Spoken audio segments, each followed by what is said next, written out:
দুনিয়ার রসাতলে এআই এ সঠিক কিনা আপনিই বলবেন। নিজেকে সুন্দর দেখাতে আমাদের সকলেরই ভালো লাগে। আমরা সকলেই নিজেকে সুন্দর দেখতে চাই। কিন্তু সেটা অবশ্যই নিজেকে বদলে নয়। একদমই।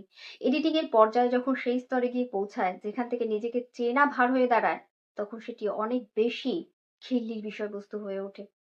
বর্তমানে নিজেকে সুন্দর রূপে পরিবেশনের নেশা মানুষের প্রাত্যহিক জীবনকে কি ভীষণ ব্যাহত করছে তা বোঝার ক্ষমতা আমাদের সকলেরই আছে।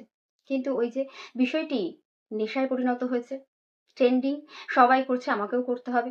অথবা অন্তত একবার তো করে দেখি কত পরিমাণ ভিউজ, কি ধরনের মন্তব্য ঝোলাতে আসে।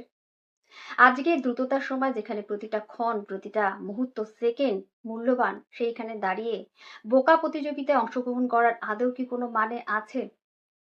এআই এর ভালো দিক আছে। তবে সেটি অবশ্যই নিজেকে মাত্রাতিরিক্ত সুন্দর দেখিয়ে কিংবা সুন্দর প্রতিপন্ন করে সময়ের অপচয় নয়। তর্কের খাতিরে যদি ধরেও নিই, আর কিছু পাওয়া যাক আর না যাক, মানসিক সন্তুষ্টি তো পাওয়া যায়। কিন্তু এই সন্তুষ্টি পেতে কোন ফাঁদে পা বাড়াচ্ছি সেটা দেখাও বিচার্য। এআই এর একটি বড় নেতিবাচক দিক, এআই সিস্টেম ব্যক্তিগত তথ্য সংগ্রহ করে। আর কোনো কারণে এটি যদি ভুল হাতে পড়ে যায়, তাহলে আমাদের গোপন তথ্য চুরি হতে পারে, এর অপব্যবহার হতে পারে। অনেক ক্ষেত্রেই কৃত্রিম বুদ্ধিমত্তা কোম্পানিগুলি আমার আপনার অজান্তেই তথ্য শেয়ার করতে কিংবা বিক্রি করতে পারে। বর্তমান জীবন এআই এর প্রভাবে অনেক বেশি হুমকির মুখে।